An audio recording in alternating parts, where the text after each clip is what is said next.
Hey everybody, what's going on? Good morning. We're here, we're live, and we're getting ready to do another one of these fun interviews with an old friend of ours, who I'm going to introduce in a second.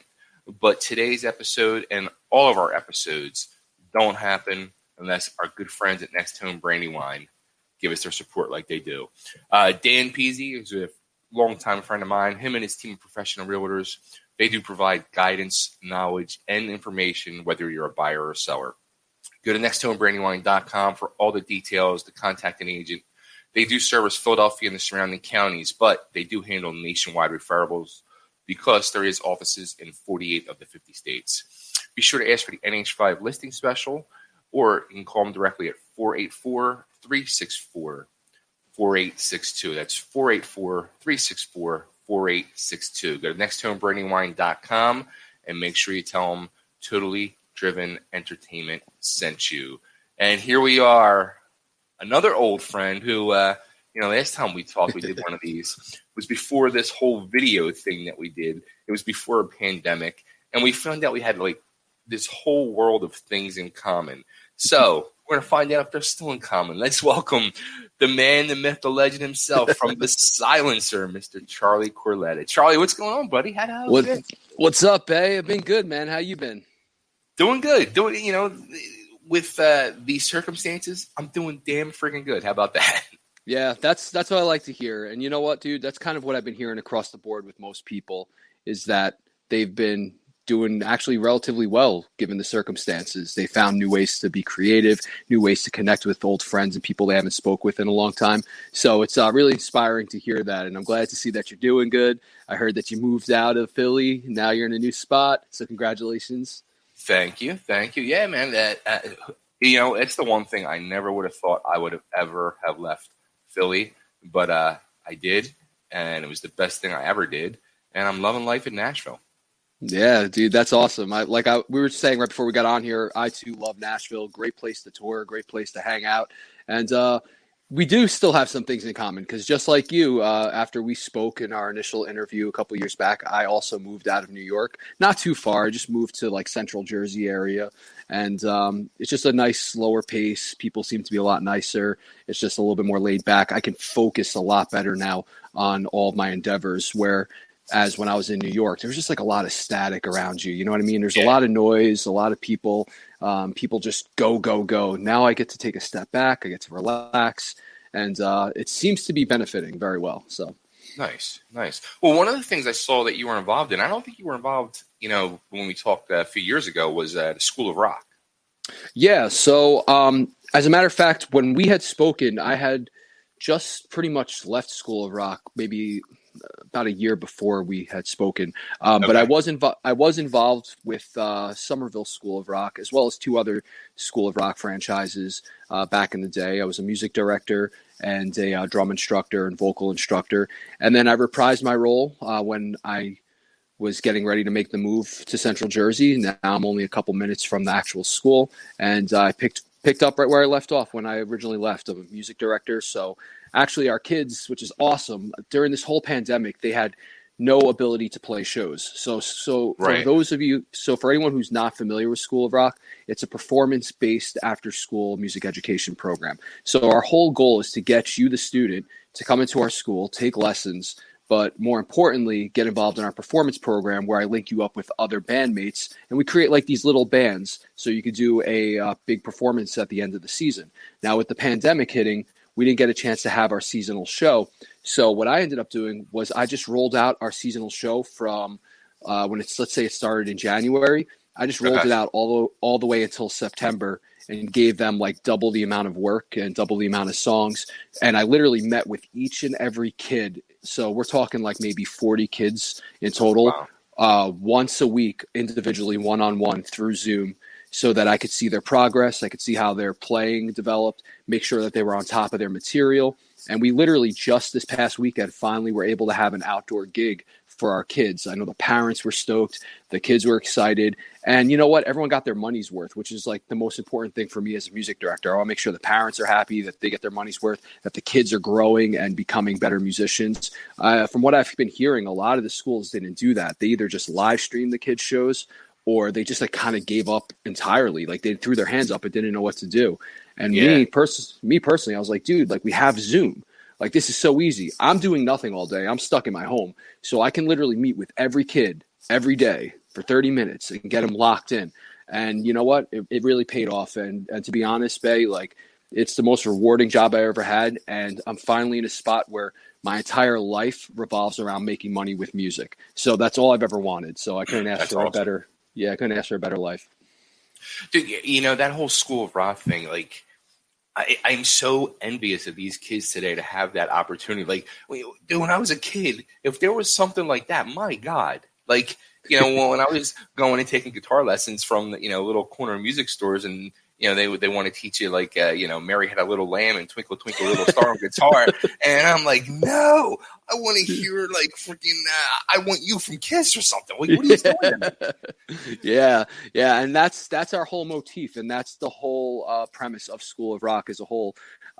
It is a corporate entity and it's a franchise. So, you know, anyone can, with the right capital, can go and start a School of Rock franchise. And for us, the whole premise is let's encourage these kids to play music based off of the stuff they love and the stuff that interests them and they like. That's awesome. Like I remember when I was a kid, Bay, like just like you, if I want to learn a song, I had to like rewind a tape over and over again or put the needle on the record over and over again. Now aside from having the program, they have all these tools at their disposal. Like with the internet, they have YouTube, they have Ultimate Guitar. We actually just rolled out something called the School of Rock Method app and Method Engine, which basically gives you access to like thousands of songs and tablature and theory, and gives you every tool that you need to be an awesome musician. And it's frightening, dude. Like I'll assign a song, and it could be a really complex song. Like let's say Living Color, Cult of Personality. That is not an easy song by any stretch of the imagination. I'll give it to these kids and expect to maybe have some progress in 3 or 4 weeks.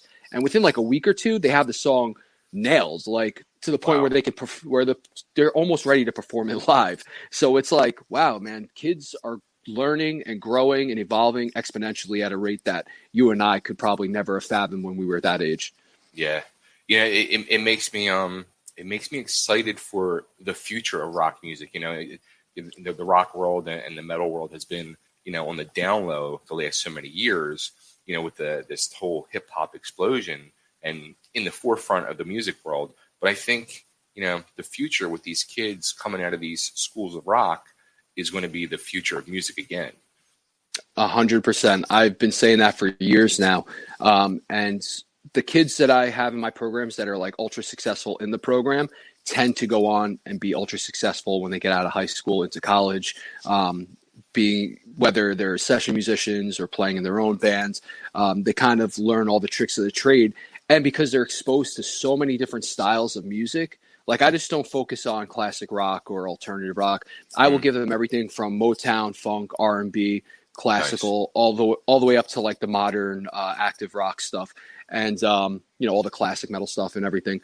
But they're becoming like these sponges, just absorbing all these different styles and entities, and they're going on to create awesome things. And what I like to do, even to go a little further than that, besides just music education, I want to get them understanding what this whole algorithm thing is and what social media is all about and how to work it in your favor to see like a real return on your investment. Because a lot of, like what you mentioned, like the whole hip hop movement now, they've dialed in really well to SoundCloud, to Spotify, and they know how to work those numbers, and they're pumping out material like every week, every month. And so they're staying relevant and they're at the forefront of everything. So what I'm trying to teach my kids is that same mentality and that same motif of like, listen, like even if you're young right now and you don't have like the best song or whatever, just start putting it out there. Put yourself out there. Let people watch you grow and evolve as an entertainer, as a musician, as an artist. And by the time you're 18, 19, 20, you can literally have the world in the palm of your hands as long as you're working the numbers. So it's really important that they know that nowadays. How, I mean, just from talking with you right now, and I can hear the passion in your voice and all, but how has this even helped you personally as, you know, a guy in the music business and all this, you know, social media and just music business part, and also as a musician? So I would say that as a musician first, it's helped me leaps and bounds, because every time I cast a new song for these kids, I have to be privy to that song. I have to be educated on that song. So I have just like a whole back catalog of material that I have to go back and listen to and learn so that I can direct my kids to play it properly. So in that, I'm getting the same education they are. And 9 times out of 10, when we're in the rooms together and they're performing and they're rehearsing, they're teaching me things like little licks, little tricks that maybe I didn't know, or maybe I like kind of threw away or put on the back burner for years. So I always say that those who teach become better students, and those who learn become better teachers. So I'm kind of stuck in that bubble now, which is awesome. It's made me a million times better at my craft, at my instrument. And it gives me more confidence when I'm able to share my knowledge with other people. It makes me reassured and feel more confident in what I say and what I do. So there's that aspect and that element. Then it's on the flip side with the music industry, because I'm teaching these kids the ins and outs of what I know works and what I know doesn't work based off of my experience. It's a constant reminder for me. It's constant mental reinforcement, so that when I'm ready to go and do a release on my own, I'm like, oh yeah, let's do that mental checklist of all the things I've told those kids, because I got to adhere to these principles as well. So it ends up being beneficial to me too. That's awesome. Now, the big thing that we had discovered last time we talked was your involvement in the world of pro wrestling. Yeah. Oh yeah. Are you still hooked up over there with the Monster Factory, doing stuff with Danny Cage in the group? So I am still the greatest color commentator in the world of professional wrestling and sports entertainment, the silencer Chaz Williams, through and through, the absolute best on the mic, hands down. But I will say this, I did take some time to reevaluate what I was doing, not because I didn't want to be involved in the world of sports entertainment and pro wrestling, but the silencer itself kind of started really taking leaps and bounds ahead of what I was doing in wrestling. So I needed to put all my eggs in that basket if I wanted it to succeed at the level that I wanted to. We had been linked up with a bunch of like our biggest shows to date. We played the famous Gramercy Theater in Manhattan, in New York City, which was a dream and a goal for me to do with this band. I had also gotten a new singer, Ace Vincent, which I'm sure we'll get into in a little bit. Mm-hmm. So I had a lot of like working parts and pieces that I needed to get in order with the silencer, and that ship was just sailing, and that was taking off. Now with the Monster Factory, I was going back occasionally. I wasn't as active as I had been in previous years. But that was just because, like I said, I have to go with where the progress is. At the factory, I was just getting my chops in as a commentator. But what I was finding was, and this is no knock on Danny, this is not a knock on the factory. It's just that there weren't opportunities coming my way, and I was knocking down on the doors. But at a certain point, as you know, in the world of professional wrestling, so you got a lot of times you got to wait for that spot to open up. You can push as hard as you want. You can work as hard as you want, and you're supposed to just keep working and enjoy the process. And eventually, an opportunity will present itself, and you can hopefully walk into that role.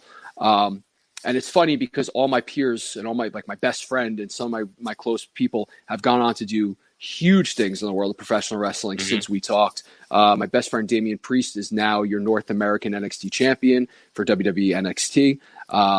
My friend QT Marshall is over at AEW working with Dustin Rhodes and Cody and Brandy and all them, and he's doing awesome. Matt Riddle, who is another Monster Factory alumni, he's over on SmackDown now. So they're all doing it. They're killing it. Had I stayed in wrestling as a wrestler, as a worker, I think that at this point in time, I would definitely have been in some kind of position like that. But I decided years and years ago to take a step back from the active role of professional wrestling to work in color commentary. And those jobs are few and far between. And what I've been finding out, as I'm sure you know, is a lot of independent wrestling promotions they're kind of bush league. They're they don't really run at like elite level that they should. And I have no problem walking into that role and helping develop the talent, helping develop their product. But what you find is more times than not, the promoters or their best friend or their son or somebody involved with that promotion gets first licks and first dibs at that commentary position. Yeah. And what you find out is a lot of times they're not as great as you would hope they would be. And it comes across that way. And it's very unfortunate because I'm very confident in saying that I am really damn good at what I do. And I know that I'd be an asset to any company. And I would just like to get my reps in as a color commentator, or even just as an analyst, or just a play-by-play kind of guy. But inevitably, those cards are not on the table at the current moment. I know that Danny Cage and the Monster Factory will be back up and running for their first live show since the pandemic, and I believe that's October 3rd. And I had every intention of going back, but on that same day is when I'm shooting a new music video for the Silencer. So again, the Silencer has been at the forefront, and that seems to, every time I want to go back to the factory, I have something to do with the Silencer. I have a gig, I have a recording, so I just gotta wait for the stars to line up in the scheduling favors there, and then hopefully I'll be back. I know Danny has told me you're always welcome to come in whenever you can, and me and Danny have a great relationship. So I do look forward to going back there, and I also look forward to seeing the new rise of students and the young crop of talent that they have coming up. So yeah, for those of you guys who don't know, go check out the world famous Monster Factory in Paulsboro, New Jersey. Best pro wrestling school. Absolutely. Absolutely. Danny and everybody over there, man. Talent, and he knows how to teach. He truly knows how to teach. He does.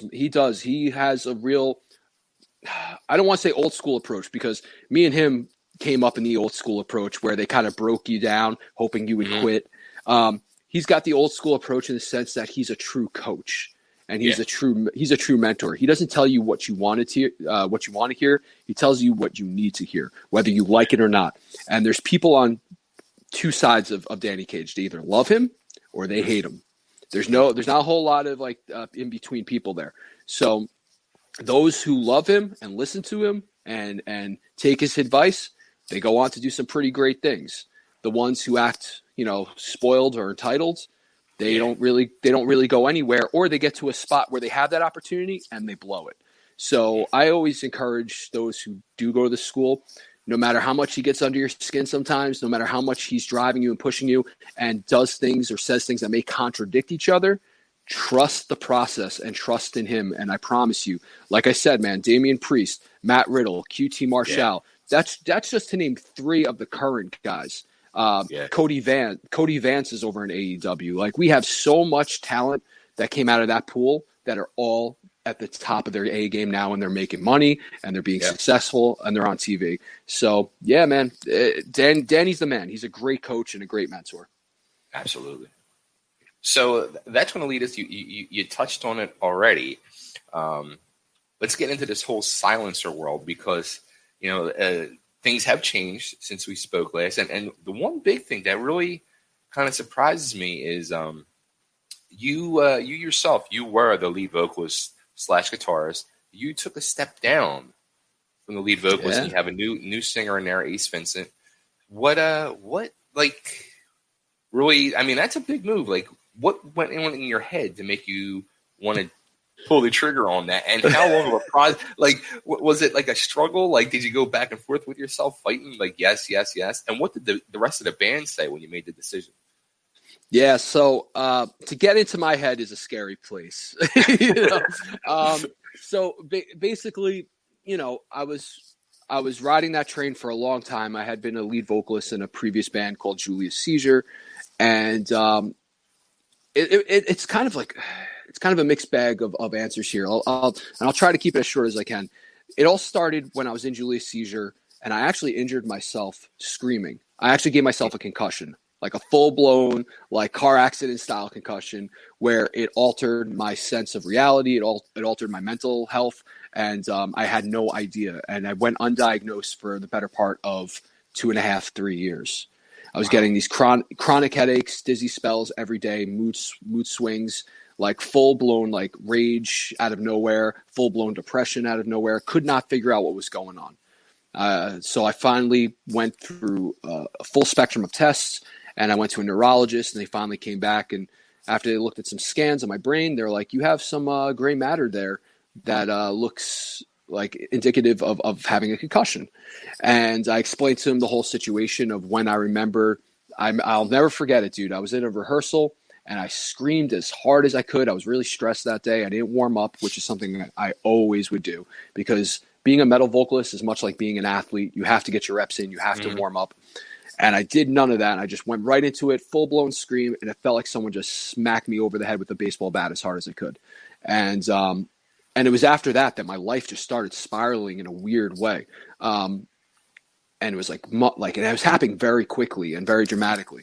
So again, I found out that I had a concussion like sometime later, and I kind of just chilled out. I would work out, but I wouldn't scream. I wouldn't sing. I played guitar like 24/7, and that's why I became a better guitar player, and I'm at the level I'm at now. But once a year, I would still put out like a Silencer single where I would go in and I would sing and scream, and it would be okay. I'd get through it, and I felt all right. But then we started gigging as a full live band with the Silencer. And after the last gig or two, I noticed that I was starting to feel those same feelings that I was getting when I had first gotten that concussion. And it started scaring me a little bit. And I noticed that I was getting those mood swings again, and I was getting the dizzy spells and the headaches. So I was like, you know what?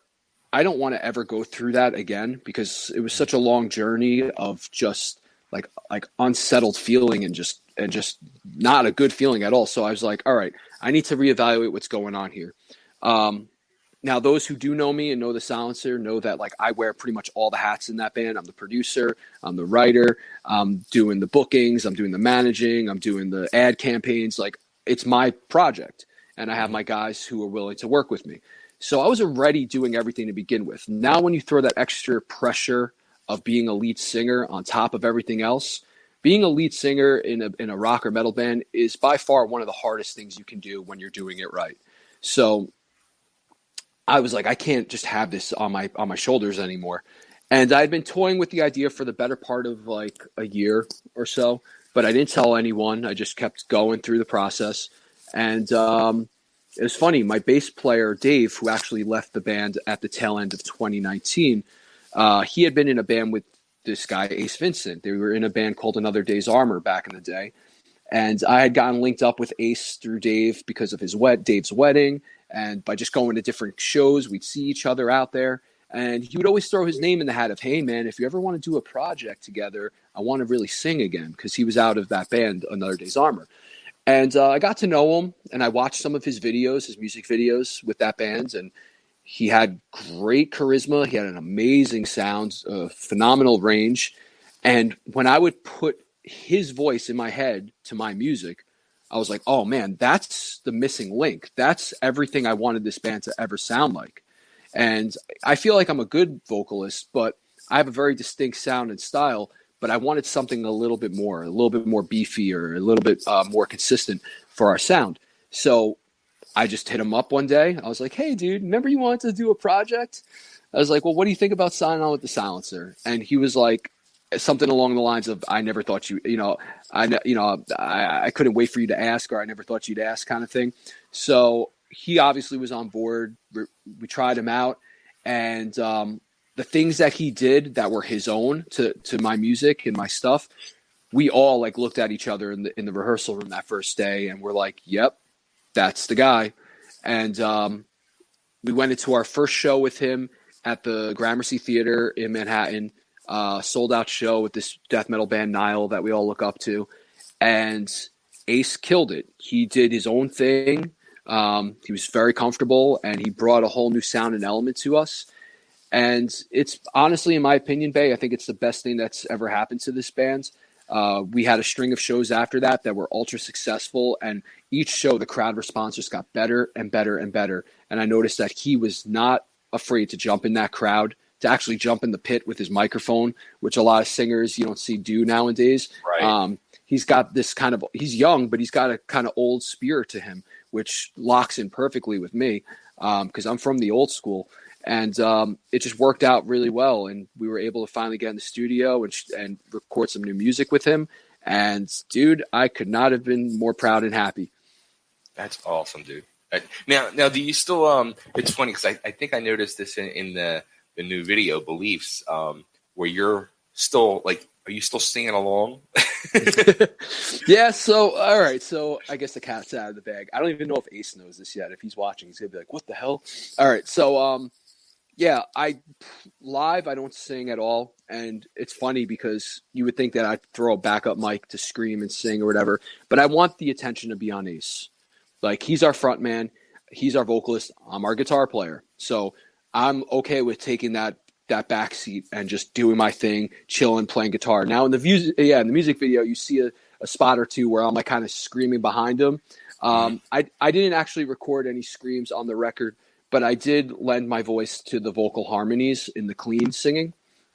So that's kind of layered in there to just brighten up and give the vocal harmonies more life and more of a full sound. Because we noticed when he recorded, he was great to work with in the studio. He takes direction really well. He's open for any suggestion. He kind of allows me to produce him, which is phenomenal, which makes everything so easy, makes the process so enjoyable. But I remember when he left the session for Beliefs, I stayed behind with our drummer, Zachy, to do all the engineering and producing. And we're listening to the chorus, and we're like, oh, man, we need a harmony on this. And we're like, once we get in the studio, we get in that workflow where it's got to happen now. You know, we can't put it off till tomorrow. We have the idea. We have to execute it right then and there. So I just jumped in the vocal booth and did a couple harmonies on top of his harmonies. So I think there's like 2 or 3 part harmonies at certain points. And it just made the song, those choruses sound nice and full. But as far as seeing us live, I don't think you'll be seeing me rock the mic, unless there are some times that Ace will actually like throw the mic in my face for like a part while I'm playing. And I'm like, oh, you mother. All right, let's do it. That's awesome, dude. Now, how about you guys went through a bass player change too?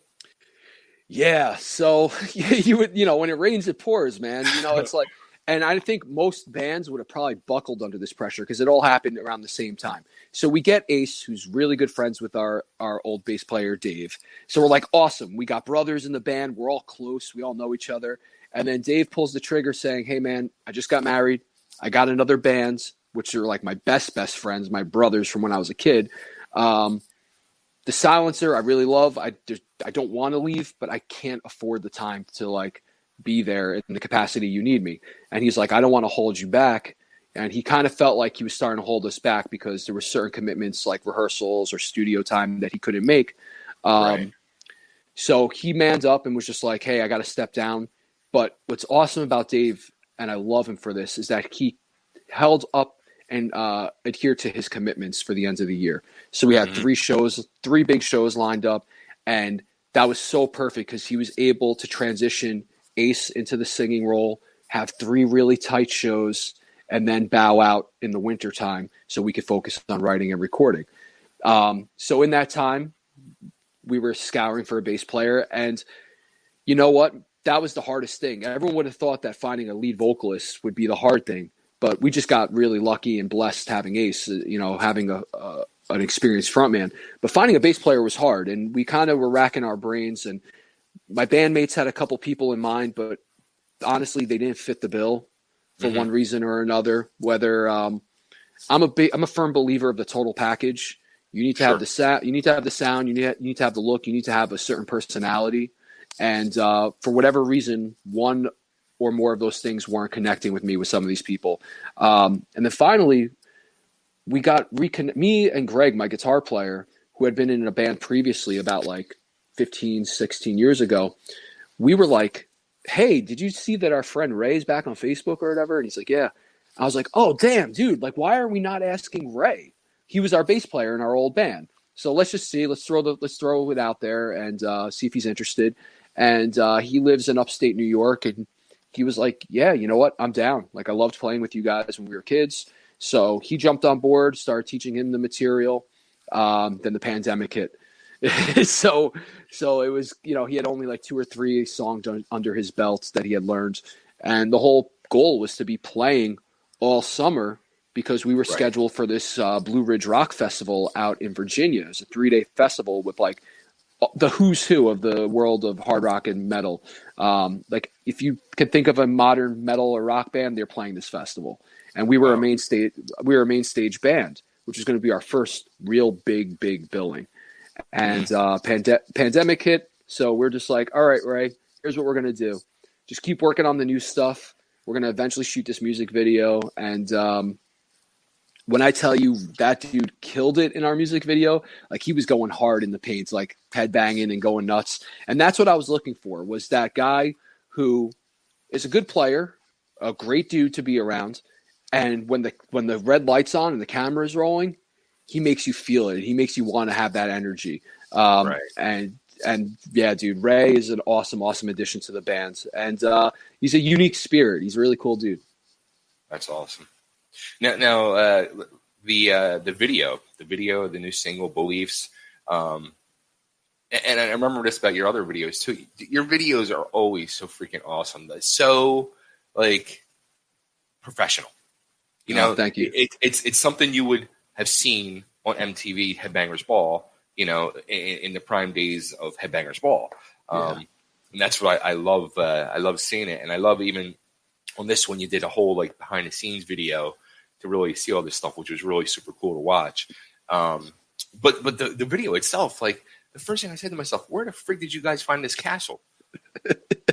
Yeah, dude. So, all right, when we realized that the Blue Ridge Rock Festival gig was a no-go and it was postponed till 2021, we were like, all right, we need to make something big happen, because we've been sitting for the better part of 6-7 months, whatever it was. So we need to go big or go home. This is our first single with our new singer. Mm-hmm. It's our first single with our new bass player. Like, we need to come out swinging. We can't just – a lot of bands don't like that attention, believe it or not. They kind of just smoothly go into the transition and pretend like nothing ever happened. And to me, I was like, no, we want to spotlight this. Like, we got a brand new vocalist. He's better than me. The band's better than it's ever been. Like, we got to bring it, like, our A game on this. So first off, I linked up with a new director, a new videographer by the name of Alex. I call him AK because that was his band name back in the day when he used to play in bands. And his company is Black Wolf Imaging. Now, I had seen countless videos pop up online from different artists that worked with him, and they were just some next level groundbreaking videos. And the director we had been working with previously, you know, he was really great at what he does, but we noticed throughout the process, every time we did a video, now it's funny, like hearing the perspective of someone who just watches the video, who just doesn't know like the ins and outs of what that video is all about. To go back to the videos, our previous videos, there was always more than one thing that was drastically wrong with the video. And there was always multiple edits, and there was always like lost translation with correspondence with the director. Or we'd be on set and the things that we had talked about before the shoot just weren't executed, or we were rushed, or there was some kind of weird stress factor involved. So it kind of left like a weird taste in our mouths. And then couple that with the fact that not this past summer, but the summer before that, I had gone to a surprise birthday party for this guy's girl. And I'm going to dive into some like shoot interview stuff here for a second.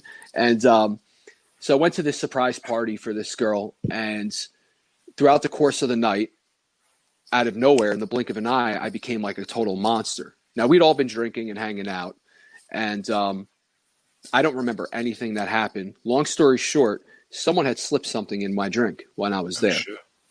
I ended up in the hospital. Like, I jumped out of a moving car. Like, all this crazy stuff happened. Could have been seriously injured. Could have died. Who knows? God forbid what could have happened. So, you know, and screw him. Like, I don't care. Like, I'll put this out on blast now because he showed me zero love or support after that. So after I got better, I reached out to him, and I had put on social media that, hey, this happened to me. Didn't tag him, didn't name him. But I said, this happened to me. And his only concern was his brand, his image, and his name. He did not care that we were friends. He did not care that we worked together and were partners. Showed no remorse, no concern, did nothing to try to narrow down who was at that party, who could have done it.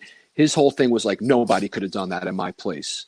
And I want to see like a toxicology kind of report or whatever. And it was in that very moment that I was like, I'm never working with this kid again. You know, I gave you all this money. I gave you all this support, all this publicity.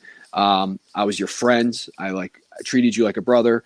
And that was your only concern and your only care. Well, a big, you know what to you, big middle finger to you. So I was kind of skating around with who we're going to work with for this new music video. And lo and behold, like I said, I saw Black Wolf Imaging, saw all the stuff they've been doing. And it turns out the director was a hometown kid from where I grew up. So linked up with him, and immediately it was like night and day. He wanted to go to the location like weeks before. He wanted to storyboard and scout the different scenes and really put together a true cohesive story before we even got there. So then that way we could shoot everything in perfect sequence. We can have a real tight schedule, and we can just get the product done. And so now we're trying to figure out where we're going to shoot this video. We need it to be epic. The song's called Beliefs. Right, this is right when the pandemic was at its height, so I knew that every band and artist was going to be doing some kind of protest video or pandemic video or whatever. So I needed to separate us from the pack with that. So originally we were going to do a church. We were going to try to film in like a big old-style cathedral church with the stained glass and the altars. And there is a site that you can go on. It's basically like an Airbnb for production, and you can rent out different spots.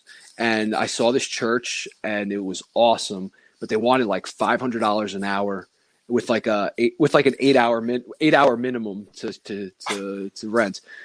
So I was like, that's not going to work. So I kept scouring the site, and I came across this mansion in upstate New York in Warwick. And I was like, oh my God, this place is gorgeous. It's beautiful. And they put up all these different pictures of a lot of the different scenes that you see. They had pictures of those rooms in the listing. So I hit up Alex. I said, yo, check out this location. He goes, I think this is the one. It was half the price of the church, so it saved us on budget. And the owners of the place, they were just amazing and so accommodating to us and let us do everything and anything we needed to do. We obviously had to make sure that we were staying safe. We had to wear masks. We had to keep social distancing whenever we weren't shooting. We had to keep everyone out of the rooms in the house when we weren't shooting. But there was like so many acres of property that any spot you went was its own little paradise. So it made the shooting experience amazing for my bandmates. It's not like they were just sitting around with their guitar in their hand waiting for their shot. They can go off and explore. They could chill. They can relax. So a Castle Raven Rock is what it's called, and that place was awesome, and it's an actual residential home of this married couple. And I was just floored to know that two people live on their own in this huge mansion. We were so depressed when we had to leave. We're like, oh, this is over. We got to leave this place. We want to come back. But yeah, man, that was the coolest experience getting that place locked in. And it's actually a vision that I've had for a music video for a very long time, but just could never find the right location. So the fact that we were able to finally do it with Ace as our new singer and as Ray as our new bassist, it's awesome. That's awesome, man. And dude, like real quick too, the funny thing I noticed, the very opening of the video, you guys are pulling up in the pickup truck, and the guys are sitting in the back. I'm saying to myself, man, you don't see that no more. That's old school. You don't see people sitting in the back of a pickup anymore. Yeah, no, I know that was the thing. And I think the fact that like I'm in a new school generation with the metal movement, but I have an old school mentality, but I'm not afraid to evolve into what is going on right now. Kind of sets me and the Silencer apart from a lot of our peers, I feel like, because a lot of guys in bands, they just kind of go with whatever the new trend is, and they'll leave their past behind. Right. Me personally, I'm a product of, like you said, Headbangers Ball, MTV. That was my thing. I literally watched that when there was music videos from when I was 9, 8 years old, whatever, all the way up until they stopped playing music. And so to me, every day, life is like a movie. I'm always seeing things like a big production. And it was funny. We were trying to toy with the idea of how are we getting to this mansion. And we actually watched 30 Seconds to Mars, their video, The Kill, which it's a complete spin-off of The Shining. And I always loved that video. I always loved that movie. I love the song. So I was like, we could probably do some kind of Shining thing, but make it not so obvious, Because like, whereas 30 Seconds to Mars, that video was a direct, like like a duplication of The Shining. Right. I was like, let's just take these ideas and concepts. We roll up to a mansion. You don't really know why we're there. So when we were thinking how we're going to do this, we're like, should we rent some kind of like Mercedes Benz? Should we rent a limo? Should we be big balling? And I was like, at the end of the day, I was like, that's not who we are. Yeah. Like I rolled up here in my pickup truck. So let's just get you guys to hop in the back. I think it'll look dope. And it's funny because one of the best comments on the video and the YouTube was 5 metalheads roll up in the back of a pickup truck to a haunted mansion. What can go wrong? Right. So it did the desired effect, which was cool. Now, you said comments on the video. The video came out 2 weeks ago, and you had over 27,000 views already, man. That's freaking awesome. Yeah, we're pushing. I think I just checked it this morning. It's like almost at 29. So we're like, we're averaging like almost like 2,000 views a day, I guess. It's awesome. It's unbelievable. And that's the one thing that I'm really grateful for and have noticed that we do really well when we put out our stuff on YouTube. I wish that our Spotify numbers were reflective of that a little bit better, and I wish that our Instagram numbers were a little bit more reflective of that.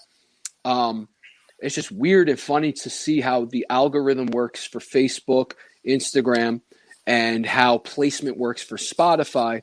But then meanwhile, YouTube is still its own entity, and that's where we've noticed that we've made our biggest mark. And again, like we spare no expense with YouTube, with our videos. So when we put them on YouTube, not only do we do a premiere, like every video that we've done, actually the last 2 videos we've done, I've done premieres with Metal Injection, who are a huge metal news and rock site. And our boy Frank, who runs Metal Injection, has been gracious enough to give us premieres every time. So that helps. And then the thing that I recommend that bands do is set aside a budget and do an actual ad campaign for your music and for your videos so that it shows up on search results, so it shows up in news feeds as a clickable link, and that it shows up as like a video, as like a commercial before whatever video you watch. So if you were to go and search, I'm like giving away some secrets now, but if you were to go and let's say you were to do a search for, I don't know, Metallica, okay? On YouTube, you click Metallica, you click on their page, and you're getting ready to watch the new Metallica S&M video. There's a chance that my video is going to play before that video now, because I bid for ad space to get plays, to make sure that I'm seen, that I'm heard. And the beautiful thing about Google is that it's all organic. It's reflective. Our subscriptions have went from 1.23 thousand to like 1.28 or 1.29 thousand since the video came out. It's reflective in the likes and the comments. And what's the most important thing that I love is that Google has linked me up with like my own like kind of personal assistant for the next 30 days who will cater my ad campaign and cater my demographics and my audience and retention rates based on how they see the numbers working.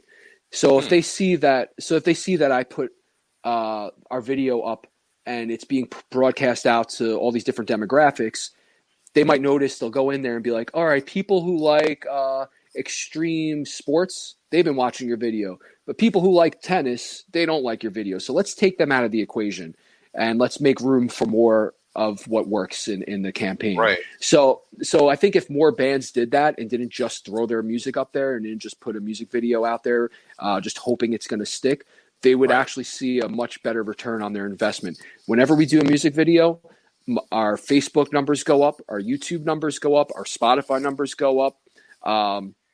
Everything goes up across the board. And I think it's directly linked to the fact that I have a big ad campaign and marketing campaign that drives everything. Same thing with Facebook sponsored posts and Instagram sponsored posts. I make sure that I do that as well. And all that just generates traffic to that YouTube link. And I think everyone needs to do that. That's where the game's at now, that you need to be creators and cultivators. Use YouTube as the main platform if you can. Well, it seems, it's something I even wanted to get into you about is, there's just this big announcement that came out last week that starting October 1st, like Facebook, something with no more music streams. I'm not even sure exactly because it seems like they're already backpedaling a little bit. But you're not going to be able to like stream music. If bands put up music or stream music, they're going to lose their Facebook page. Like it's a whole thing, and I'm not actually even understanding it yet for sure. And I don't know if you do, but for you, who's an independent band, does it kind of scare you? Yeah, so it's funny we're having this conversation because I actually had this conversation with someone yesterday. So from what I understand this model to be is, and from what I've been hearing from some of this like industry insiders, is that apparently, and I don't know if this is true or not, but from what I've heard, and I've heard it from multiple sources, so I'm going to take it for what it's worth. Kind of like the big three record labels and music entities and entertainment entities have major stake and share in Facebook, and maybe as far as Spotify and YouTube. And they're basically trying to get the model back in their favor as labels and as holders of content. So what they're doing is they're basically trying to get it to a point where you don't have the platform to put your music out there anymore, and that you have to then go to them. And now instead of me looking for a record deal, I'm going to look for a spot to get recognized on their platform. So that's the first thing. So I don't know if that's going to be some kind of new website or app they're going to create, or if it's a platform within Facebook. I don't know how that's going to translate, but that's supposedly what's going down. Now, as far as like what it does to the independent artist is that, yeah, it's very frightening because case in point, my music is protected, it's copyrighted, it's licensed. Facebook doesn't recognize that Charlie Corletta is sharing his own music. It just recognizes that licensed content is being duplicated and shared without consent. So it automatically flags it. It'll block the audio, or it'll remove the video, or you can get temporarily blocked. Now, I noticed this happening when I would do like vocal covers or guitar covers, and I put them out there on Facebook. I'd get flagged. Now, oddly enough, I like hip hop a lot. So during the pandemic, when I couldn't create and record like music with my band, I was recording a lot of like old school hip hop style tracks where I would rap on it. And I created a track literally within like 2 hours, created a video within an hour. So after 3 hours, the whole package is done. And I put it out I just put it out on Facebook. Within 2 minutes, Facebook flagged it for licensing like content. And I said, that's impossible. I created all the beats. I didn't sample anything. So everything was organically created by me. And I literally just wrote this. And they were claiming that Universal owned the rights to my music. And so I had to dispute it, and I had to put in writing.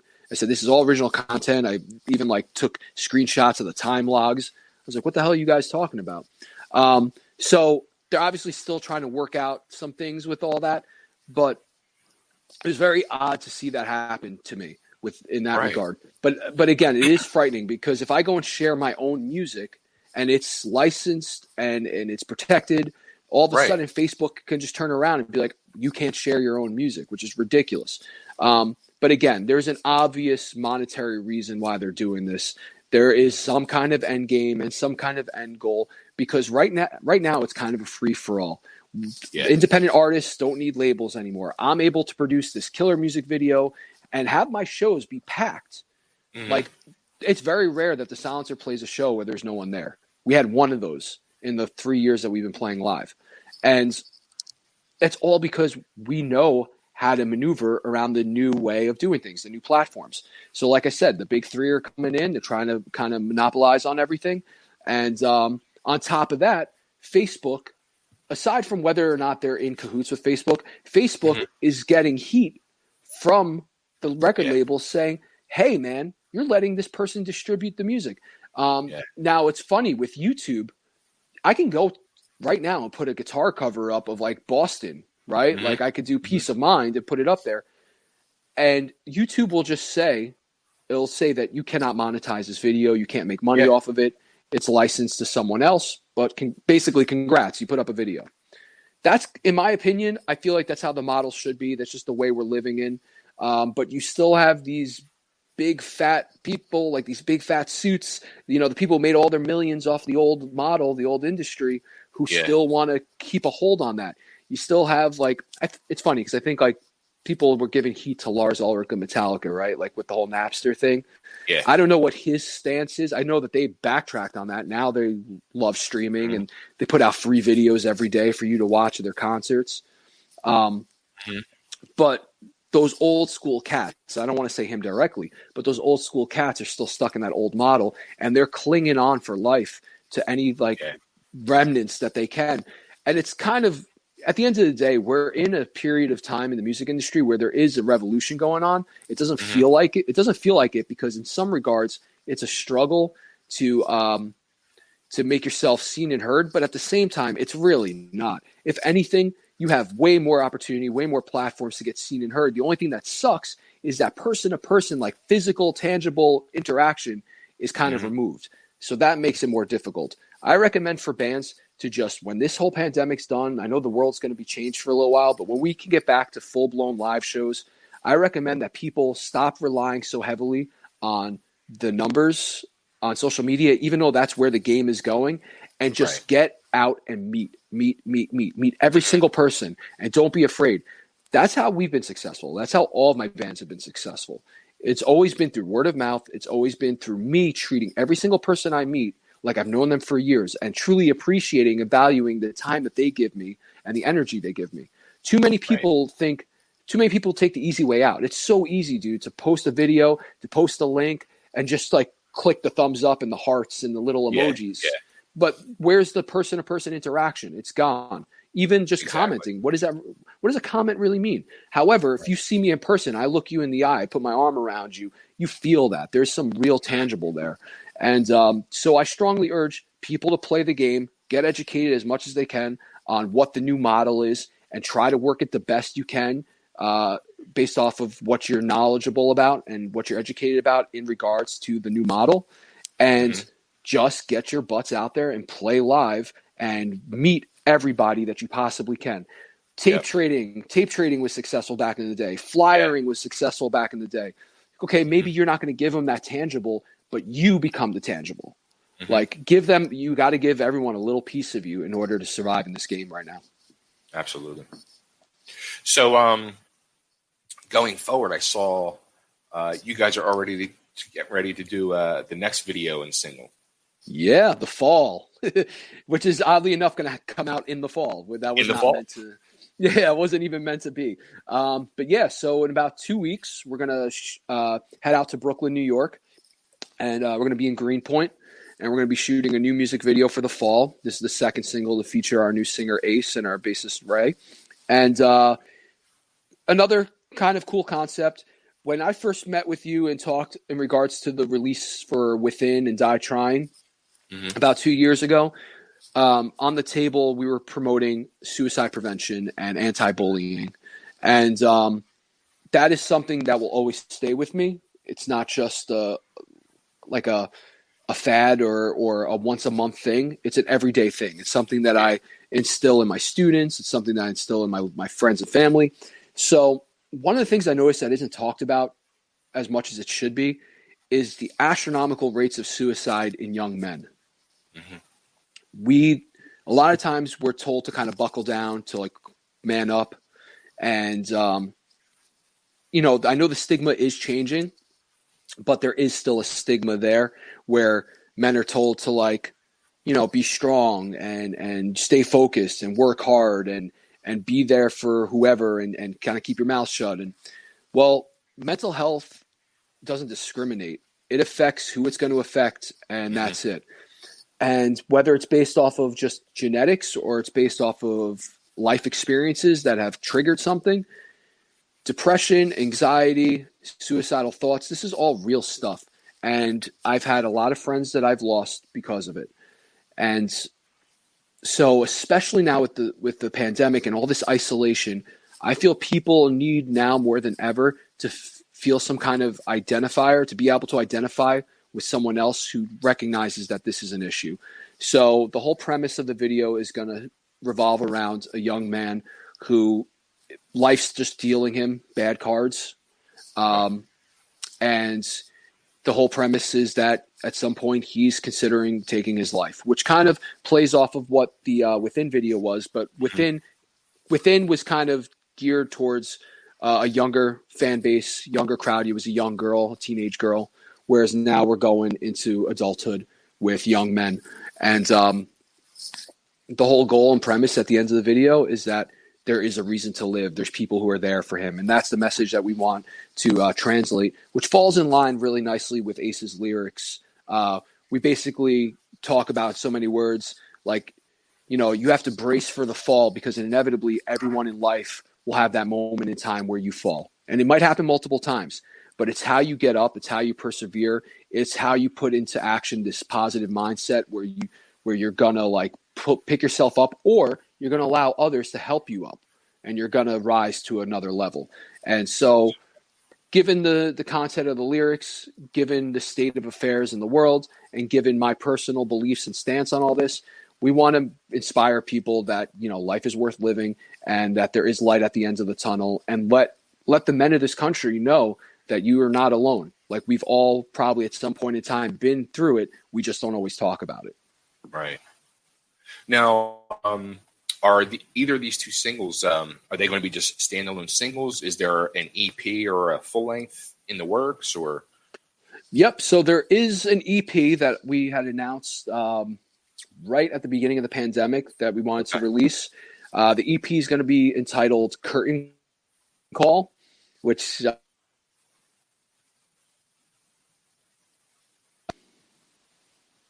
hey, we're there. I'm here. Okay. I'm still here.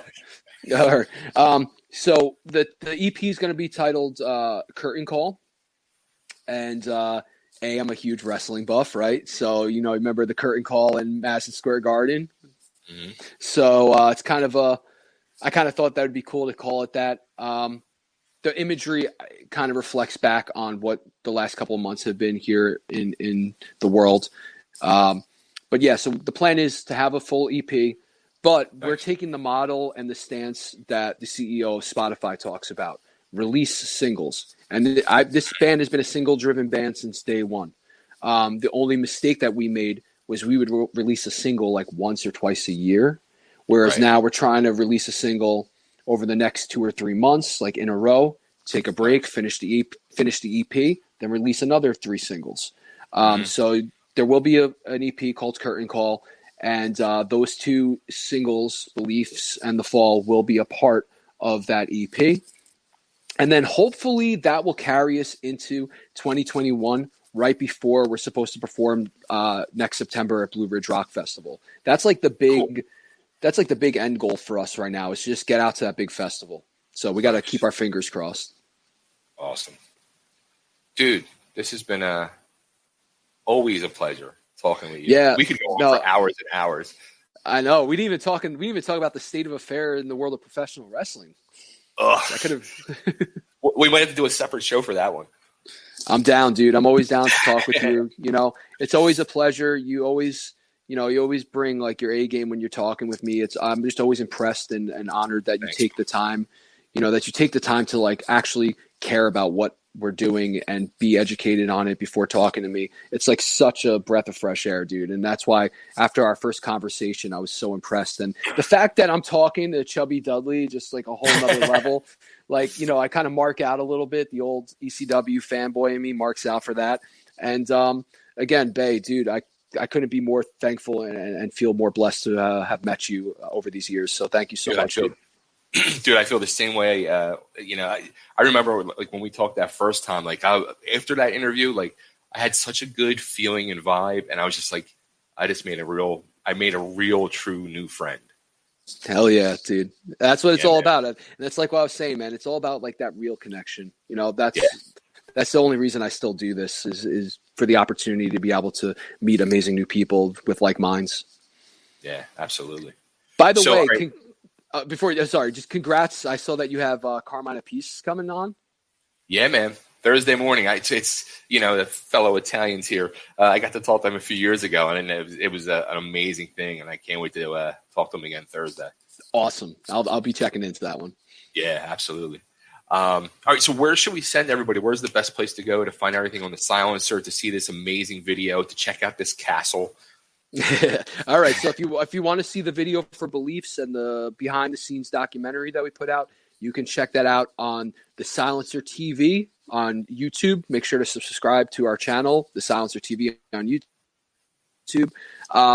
Check out the singles on Spotify and Apple Music. All of our music is available there. We're strongly urging all of our friends and fans to go and check us out on Spotify. Let's get those Spotify numbers way up there. Follow us on Instagram. We're very active there at The Silencer Music. And then across the board on social media, The Silencer Music on Facebook and The Silencer 1027 on Twitter, which Twitter, we got to bump those numbers up. But again, primarily YouTube, Spotify, Instagram. You follow us there, then all is gravy. Awesome. Dude, much love, success to you, to the rest of the band. And yeah, man, spread the word. And work that algorithm, break their balls, and make them numbers go up. Yeah, we're trying, man. We're trying. I'll definitely be reposting this all week. So thank you. Absolutely. Thanks, man. Great catching up, dude. Same here. Take care. Later.